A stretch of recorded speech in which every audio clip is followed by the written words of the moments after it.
So the next little piece of review that we're going to do is the difference between a quadratic equation and a function, and then how to solve both. So a quadratic equation is anything where the highest exponent is a 2 and it's equal to something. So generally, if it's in standard form, it's going to be ax squared plus bx plus c is equal to 0, but any of these could move over to the other side. The key thing is that there's equal sign and it's equal to something. When you move into a quadratic function, that's a function of x, meaning there's a y value. So this is a two variable system. Y is equal to ax squared plus bx plus c. And so this is going to be a graph. Okay, and again, a cannot equal 0 because we need to have that x squared term to make it a quadratic. Now, when you are solving a quadratic equation, we call it the solutions of a quadratic equation. And it's the values of x that will make the equation true. And we're going to talk about four methods of figuring out what these are. But if I tell you that the answer to this quadratic equation is -2 and 3, right? The set of numbers, -2 and 3, not an ordered pair, you could plug those in for x and it would make the equation true. So if I plug in -2, I get -2 squared, take away -2 minus 6. Is that equal to 0? Well, yeah.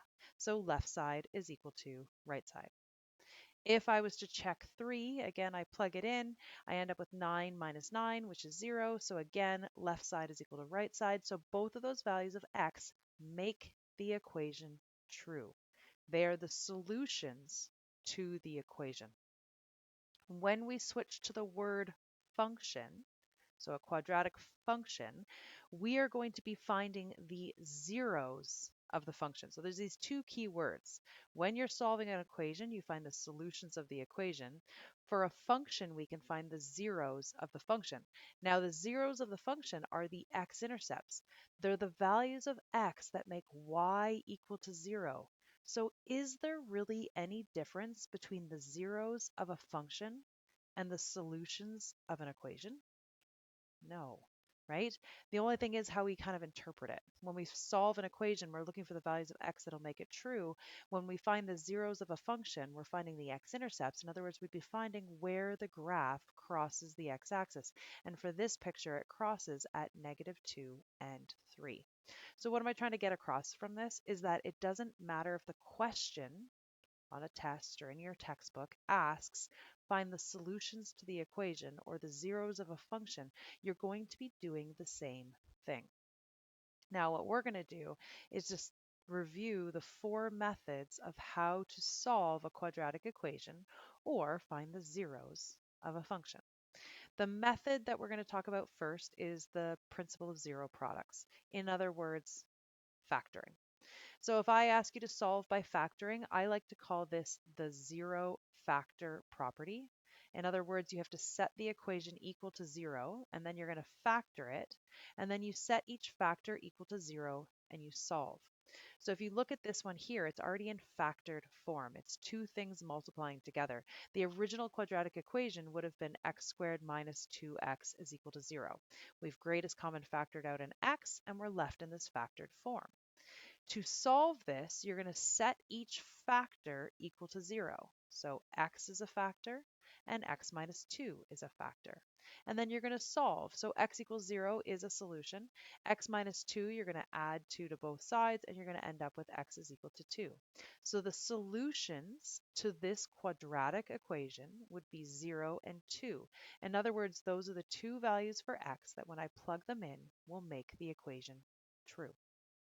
Why does this work? Well, if you put in 0 here, even though this factor doesn't become 0, it's 0 minus 2 is -2, anything times 0 is 0. So if I can make either of those factors equal to 0, the entire equation is equal to 0. Awesome. So if we were to do this one, again, this is quadratic, so there's two factors. So we're going to take each factor, we're going to set it equal to 0, and we're going to solve. So for this one, you're simply minusing 5 from each side, and you would end up with x is equal to -5. For this next one, you would add 1. You'd be left with 2x is equal to 1. And then you divide both sides by 2, and you get x is equal to 1/2. So the solutions to this quadratic equation would be -5 and 1/2. And again, what I'm putting down here is declaring the set. The answer is the set of x such that x is -5 or 1/2.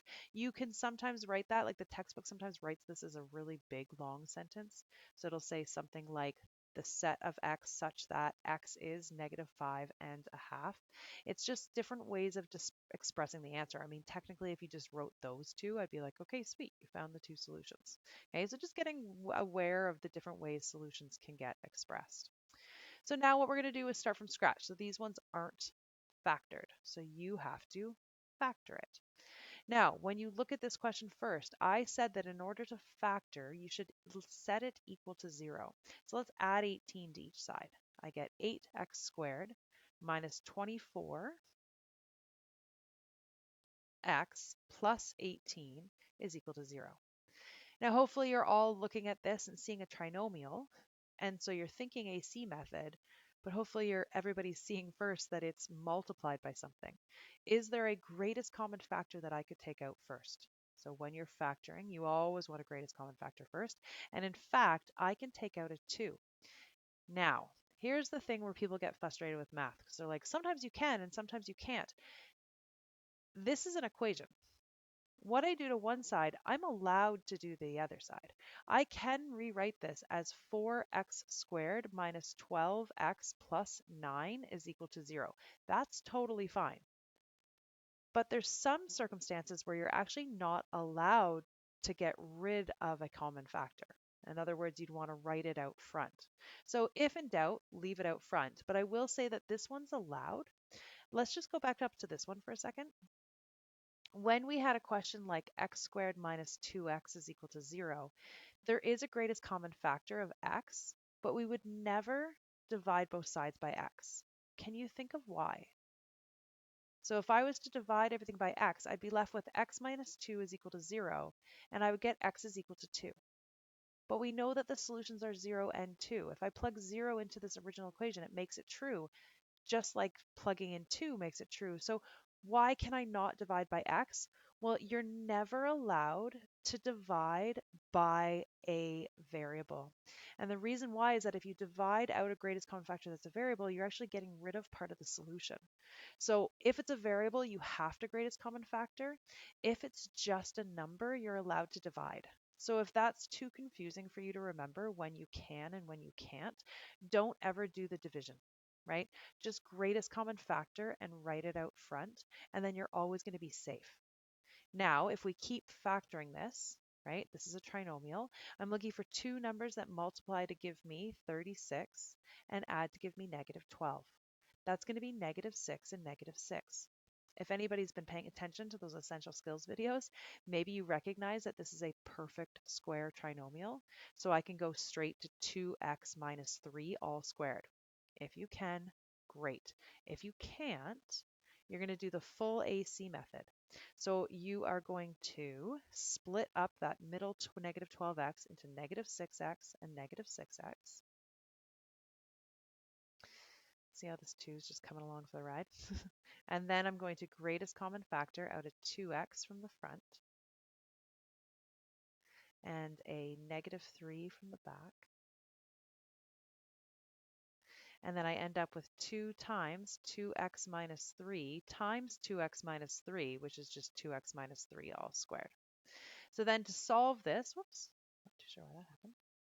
To solve this, you're going to take the only factor that has an x in it. So this is a factor, but it's not a factor that has an x in it. So it has no like impact on the solution. So we would just say that 2x minus 3 is going to equal 0. I would add 3, and then I would divide by 2.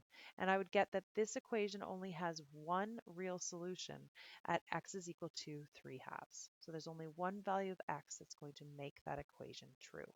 And if you were checking this, you would plug it in for x on the left-hand side, and you would check to make sure that it makes it equal to -18.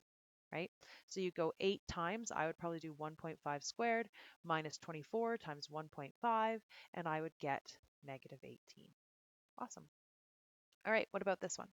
So again, I'm solving by factoring. To solve by factoring, the first step is to make it equal to 0.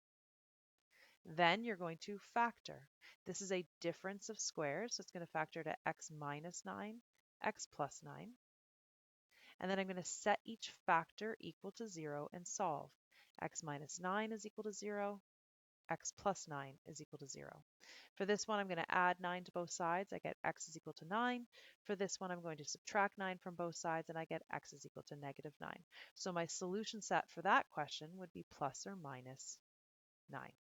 Awesome. So go practice factoring. Hopefully it's a skill that's like there because you did the essential skills review, but do as much as you need to do to just feel really confident in factoring.